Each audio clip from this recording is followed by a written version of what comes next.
The incident could have been disastrous, but unlike the Herald, the St. Christopher managed to limp back to port.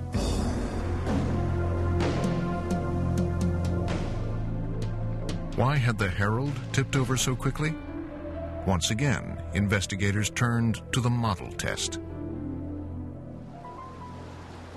As seawater slops onto the car deck, the ferry leans over slightly, causing the ship to turn. Centrifugal force increases the list of the ship.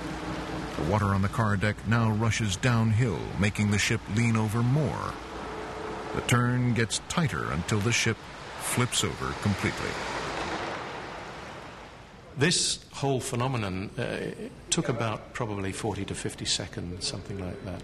And that, in terms of an accident at sea, is a split second. There is no chance for anybody to do anything when that happens. The captain and crew were powerless to save the Herald of Free Enterprise.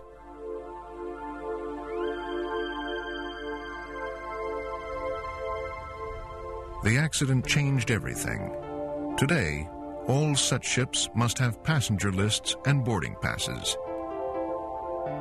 Video cameras monitor the bow doors, and all new ferries must now meet rigid stability requirements, and all existing ships by the year 2005.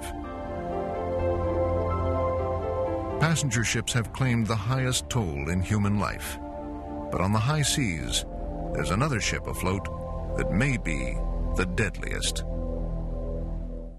Mayday, mayday, mayday. Cargo ships are vital arteries of world trade. Heavily laden with iron ore and other essential raw materials, these giants of the sea make the global economy possible. They also sink with alarming regularity. In November 1986, the Kowloon Bridge set out across the North Atlantic, carrying over 160,000 tons of iron ore from Canada, bound for the steel mills of England. But she never made it. During a stormy crossing, cracks appeared in her deck. Then the steering failed. Her 28-man crew was airlifted to safety.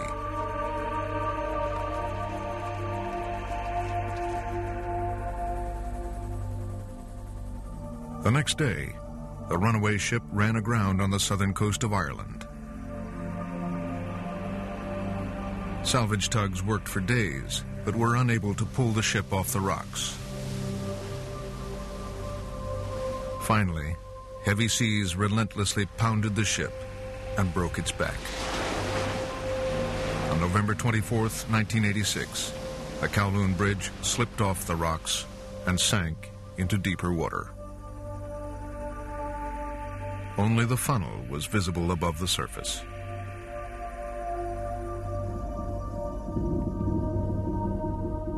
Since 1991, 45 of these huge freighters have sunk, broken up, or simply disappeared. Another 60 suffered serious structural damage but made it back to port. The death toll has been heavy. As many as 500 mariners have died each year. Most of these accidents go unmentioned, but the sinking of the Kowloon Bridge would reopen an investigation into one of the greatest shipping mysteries of the last 50 years.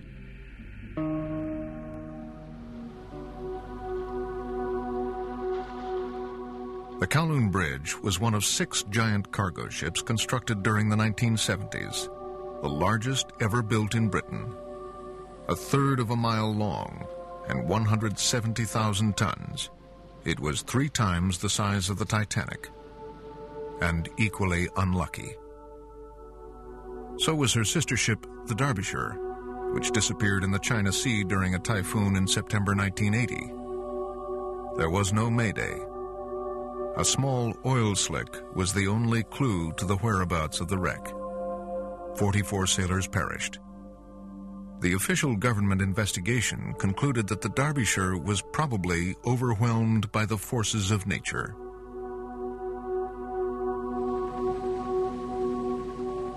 Normally, it would have ended there, But this time, the families of the dead were not about to accept the finding. They argued that the loss of these sister ships hinted that something was seriously wrong with their design. 170,000-ton ships don't just disappear, however big the waves. There must be more. But the families were powerless. The investigation was closed, and no one would listen. In the end, it was a trade union, the International Transport Workers Federation, that took up their cause. Unless you thoroughly investigate an accident and find out what was the causative factor, you're not really going to be able to prevent future accidents. And we owe that to the people who survive, and we owe it to the families of those who've died. In an extraordinary move, the trade union raised the money to launch its own investigation into the sinking of the Derbyshire. But first, a search vessel had to find it. Day after day, it scoured the area. Finally, sonar equipment picked up an echo from the seafloor, which looked like it might be the wreck of the Derbyshire, 2.5 miles down. Investigators needed to be sure, but the union's money was running out. On the last day, they sent down a deepwater camera to look at the object. A scan of the hull finally revealed part of a name.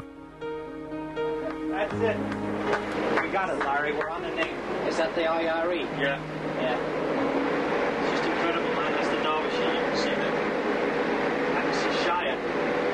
Look at the Derby. They'd found the Derbyshire, but they hadn't solved the mystery of how such a giant ship could sink without warning.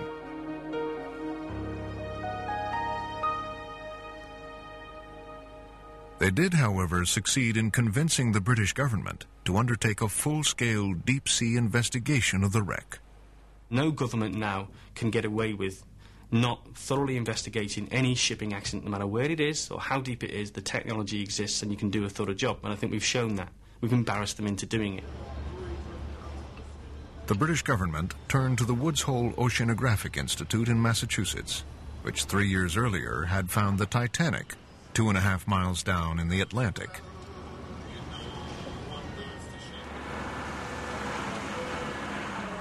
The Woods Hole team used sonar, high-definition video, and digital still cameras to survey the wreck.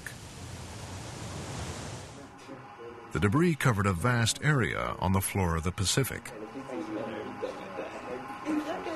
The vast majority of what you see here is just sediment. There's a slight slope to the bottom. But in this red box is where the majority of the debris is actually located, and you can see how scattered it is. After an airplane crash, investigators recover the pieces and rebuild the wreckage to find the cause.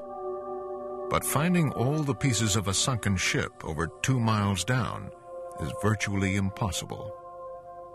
Instead, the ship was reconstructed electronically. Remote-controlled cameras took nearly 136,000 photographs of the wreck. Then computers joined them together. Piece by painstaking piece, the Derbyshire was reassembled.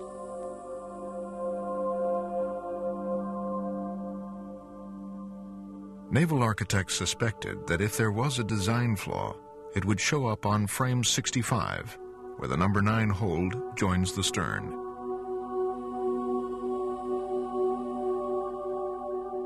This digital reconstruction shows the number 9 hold as big as a cathedral and the stern of the ship. There's no separation between them. The Derbyshire did not break up at frame 65 as originally thought. Investigators were back at square one. Now they turned to the proximity of the debris, especially the location of the stern. These are the bow and the stern. Those are, of course, the two largest portions of the debris that exist on the seafloor.